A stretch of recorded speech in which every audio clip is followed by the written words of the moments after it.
Lewis Hamilton receives backlash after his Max Verstappen comment. McLaren has found Red Bull's secret to dominating these regs, and Fernando Alonso's pace has been questioned. Do consider subscribing to the channel. Let's get straight into the latest F1 news.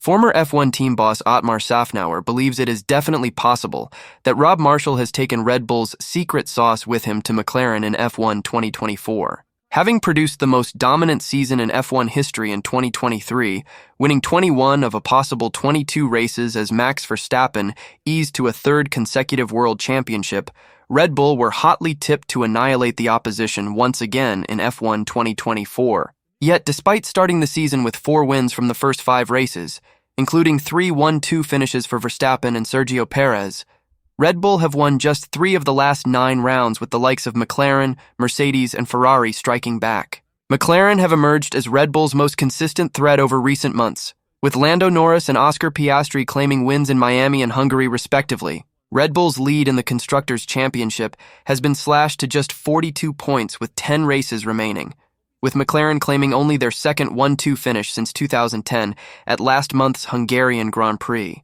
McLaren sealed a major coup last year when they announced the signing of Marshall, who officially joined the team in January before being moved to the role of chief designer following the departure of David Sanchez earlier this season. Marshall joined McLaren after an 18-year stint with Red Bull, where he worked closely with the likes of Adrian Newey over the course of a 17-year stint, playing an instrumental role in the team's title triumphs with Verstappen and Sebastian Vettel. Asked about Marshall's impact on the amplification of McLaren's prospects, former Aston Martin and Alpine boss Szafnauer claimed that it is feasible for a single individual to point a team in the right direction technically. He told the James Allen on F1 podcast, "It's definitely possible for one person to come in and say, 'The secret sauce at Red Bull was this. You should be looking in this direction.' That's definitely possible." When you hear things like, the aero performance is unlocked through some mechanical design elements of the car, and you know what those are and how those mechanical design elements actually unlock the performance, you can point that team in that direction to start looking here. It's that direction that you then start looking in and find performance. Absolutely one person can make that difference, especially when you have a massive rule change like we've had. We're now into ground effect cars where we weren't before, and if there was some mechanical elements of the car that others didn't have, then it can happen. I'm not saying that's what it was, but I do think that there's performance to be had in that area that isn't pure aerodynamics, but is an aero enabler. Marshall's departure has since been followed by those of Newey, who announced in May that he will leave Red Bull in early 2025, and sporting director Jonathan Wheatley, who was appointed team principal of the Audi F1 operation earlier this week. In an exclusive interview with PlanetF1.com at last weekend's Belgian Grand Prix, Bottom, Red Bull technical director Pierre Wache backed the team to recover from the loss of Newey. He said, "It's a challenge in the company and it's a shame that he's leaving. But at one point we move forward alongside. As an engineering team, what you see from outside is one aspect, but on our side, we already know. When people leave the team, we have already organized ourselves with our team. We would prefer him with us, but that is not how it is. We don't think in this way. We try to see what you can do for yourself and how you can improve. If we see some weaknesses, we try to improve, and this is how we work. We concentrate on what we can do better." Asked if a new chapter is beginning at Red Bull, he replied, "For sure, but it's not new. Before we had Peter Prodrimo, who left after 2014.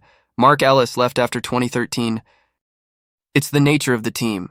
And the leaders who left, they were a leader in their area. But it's a natural aspect of each organization. For sure, Adrian was a big figure of the system, but at one point we give a chance to the younger, bright people to embrace this challenge like I have now. Some people like Enrico Balbo, head of Aero, Ben Waterhouse, head of performance engineering, Craig Skinner, chief designer, Paul Monahan, chief engineer. It is good for the people and for the team." Comparing the talents of Mercedes prodigy Andrea Kimi Antonelli to that of Max Verstappen, Nico Rosberg believes a Williams mid-season swap will provide the platform to really show what he's capable of. Mercedes team principal Toto Wolff has made no secret of his considerations to promote Antonelli to their F1 2025 lineup as they search for 7-time world champion Lewis Hamilton's successor, Wolff in fact confirming recently that Antonelli remains the first option. Antonelli went from winning the Formula Regional European Championship straight into Formula 2 for 2024, but sits P7 in the current championship standings, despite claiming 2 wins so far in his rookie season. With Antonelli's teammate Oliver Behrman, who has already been signed by Haas for F1 2025, also struggling to make a consistent impact, Rosberg pointed to the Prema F2 car as the problem, but has a potential solution. While Carlos Sainz has been signed to Williams for F1 2025 to partner Alex Albon, team boss James Vowles has not confirmed that Logan Sargent is certain to see out the season, with rumors having bubbled away for some time that Antonelli could be in line for his F1 debut as part of a mid-season swap at the Grove outfit. When presented with that theory, Rosberg said a Williams move would boost Antonelli by allowing him to show what he can truly do and build confidence ahead of a Mercedes call-up. At the moment, it's really not helping anybody, said Sky F1 pundit Rosberg in reference to Antonelli's situation. Because I think Antonelli just doesn't have the car to show what he's capable of in Formula 2. And we know that sometimes that is the case in the lower categories. So you need to get yourself there too in the good cars, and so it's a bit of a waste at the moment. So certainly it would be helpful if the move to something like Williams would be possible for him to really show what he's capable of, and also start building his confidence towards the possible move to Mercedes. Rosberg is very familiar with Antonelli's talents, as the Italian at one stage competed with Rosberg's team during his karting days. And, in the opinion of Rosberg, Antonelli is a Max Verstappen-level talent, Verstappen having taken F1 by storm over recent years with 3 drivers' titles in a row, while he is in a commanding position to make that 4 in F1 2024. Kimi Antonelli raced in my go-karting team when he was a little kid, said Rosberg. He's phenomenal. He's Max Verstappen level. It's really unbelievable. Rosberg's fellow Sky F1 pundit Martin Brundle believes Mercedes should take the plunge and put Antonelli alongside George Russell for F1 2025. As I've got George Russell who can lead the team, I would bring Antonelli along and just put up with the mistakes he'll make in the beginning, said Brundle.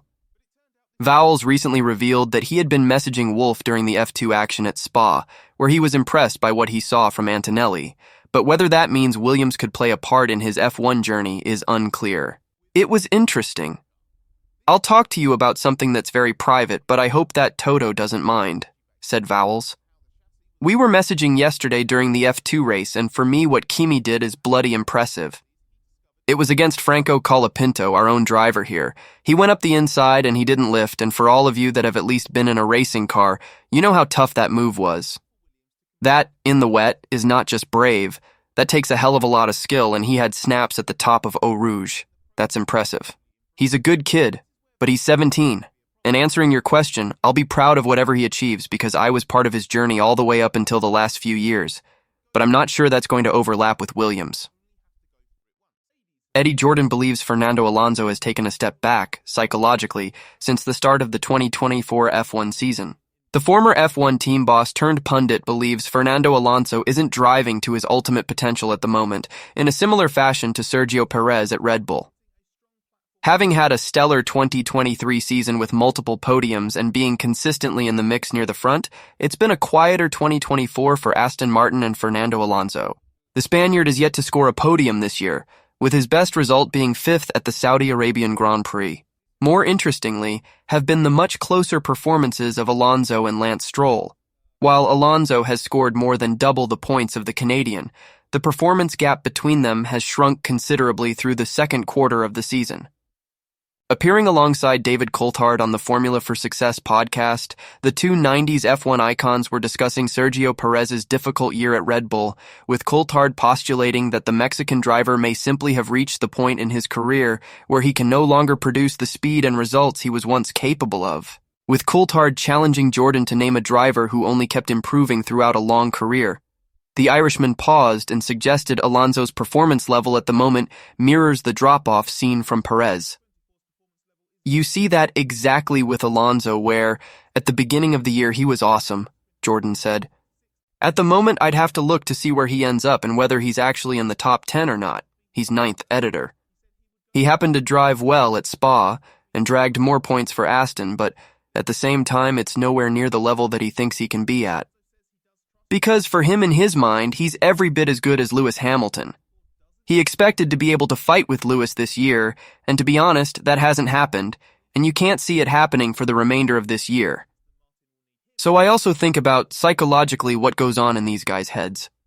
Speaking after finishing 9th in the Belgian Grand Prix, at the head of the midfield after only being bested by the leading 4 teams, Alonso explained his state of mind heading into the summer break after a much more low-key 2024. "I'm a little bit disappointed," he admitted. "We cannot hide the fact that we are fighting today with Williams, AlphaTauri, SIC, and Alpine while, last year, we were looking maybe to the top 4 teams. Now they are out of reach and we are just defending from the guys behind. Even at the beginning of the year, in qualifying especially, we were always top 5, top 6 in the mix. So there's definitely a lot of work to do for us in summer break and the second part of the year. We will not give up, but we need to work." Fred Vasseur has a different perspective on how drivers use their team radios, following Lewis Hamilton's comments on Max Verstappen. Verstappen's contentious comments to his team during a fraught Hungarian Grand Prix led to Lewis Hamilton urging the Red Bull driver to remember to act like a world champion. Verstappen was furious with his team during the Hungarian Grand Prix, a race which started with him being instructed to cede position to Lando Norris as a time penalty loomed.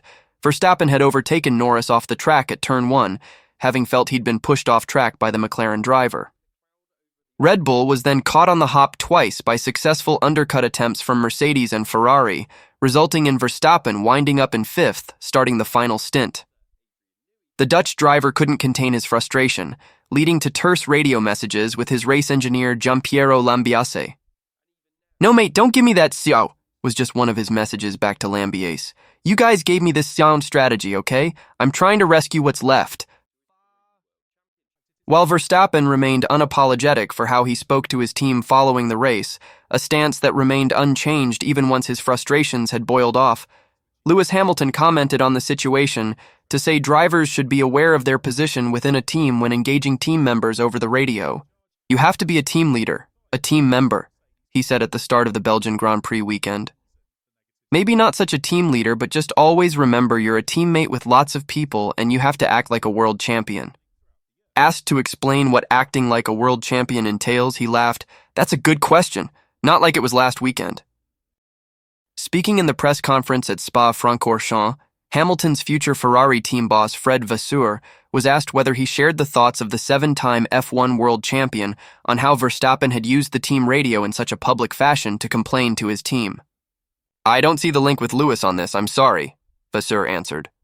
"I don't know if I have to be politically correct or not, but at the end of the day, we have also to keep in mind that we are the only sport in the world where the guys are speaking on the radio during the effort or the race. I'm not sure that if you put a microphone on a football player, it would be much better, even on the referee sometimes. It means that we have also to calm down with this, or we have to switch off the microphone, but I'm not sure that it will be a step forward for the show, but I will discuss with Lewis about it." The issue was even brought up at the most recent F1 Commission meeting, with F1 CEO Stefano Domenicali reminding teams of their responsibility to try keeping their drivers' language over team radio, which can be broadcast globally on the world feed, in check. As for Verstappen, the 3-time F1 world champion urged his critics to turn off his radio if his messages aren't to their liking, explaining he'll continue to complain and call out anything he feels is not up to the standards he expects. "You know, people that don't like my language, then don't listen in, turn the volume down," he told media, including PlanetF1.com, ahead of the Belgian Grand Prix. "I'm very driven to success, I think I've proven that already, and I always want to optimize stuff. Now people can argue that you might not be so vocal on the radio, but that's their opinion. My opinion is that it needs to be said at the time, to maybe also try and force that the second pit stop could have been a bit different. That's how it goes. We are very open-minded, and we are very critical with each other as a team. And that's been working for us very well, so I don't expect that to change. That's our approach. I think it's important that you can be critical because in this world that we're living now, I feel that a lot of people can't take criticism anymore like it used to be, and I don't want to end up like that." Red Bull team principal Christian Horner says it is sad that Renault are poised to end their F1 engine project as the Alpine team consider a customer engine supply for the F1 2026 season. Outgoing Alpine team principal Bruno Famin confirmed at the recent Belgian Grand Prix that Renault intend to reallocate their historic F1 engine base at Viry-Châtillon to other projects, with the Frenchman stepping away from the team to oversee the process. The move will see the Renault-owned Alpine outfit take a customer engine supply for 2026, with the Enstone-based team outfit thought likely to return to Mercedes power, having last partnered with the German manufacturer in 2015. Redbull were powered by Renault during their first dominant period with Sebastian Vettel, winning 4 consecutive Drivers' and Constructors' Championship doubles between 2010 and 2013. Redbull and Renault's joint exploitation of blown diffuser technology was widely praised as one of the keys behind Vettel's success. However, Renault's struggles under the V6 hybrid engine rules resulted in strains to their relationship with Redbull, with Horner frequently criticizing the French manufacturer in public. Redbull and Renault went their separate ways at the end of the 2019 season as the Milton Keynes-based team struck an agreement with Honda, who powered Max Verstappen to his maiden title triumph in 2021. Although Honda officially withdrew from F1 at the end of that season, the Japanese manufacturer has continued to provide technical assistance to Red Bull as the team prepare an in-house engine, in conjunction with American giants Ford, ahead of F1's next major rule changes in 2026. Reacting to the news of Renault's impending F1 exit, Horner expressed his regret at seeing another engine manufacturer leave the sport. He told media, including PlanetF1.com, "I'm always sad to see an engine manufacturer go. Viry has been involved in Formula One for many, many years. I understand they have other projects that they are involved in. They supplied engines to us for many years, so we know quite a lot of people there and wish them well for the future." Horner's comments come after a union rep lifted the lid on the disquiet among staff at Viry, describing Renault's withdrawal as a betrayal. Karine Dubruck is quoted by French publication L'Equipe as commenting, "We didn't see it coming. It's a stab in the back, a betrayal. We developed engines here that were capable of becoming F1 champions 12 times over, and now we can't. They didn't even wait for the first run on the test bench." One specialist, speaking anonymously to L'Equipe, suggested Renault's 2026 engine has the potential to be as good as that of Mercedes, who have arguably set the standard for F1 engines over the last 2 decades, having aced the move to hybrid power in 2014. "We think it will be equivalent to the Mercedes engine," the specialist said. "At worst, there will be a difference of 15 horsepower. We have redesigned everything in the turbo." Thanks for watching the video. If you are interested, check out the F1 merch by following the pinned comment and tell me what you think about it.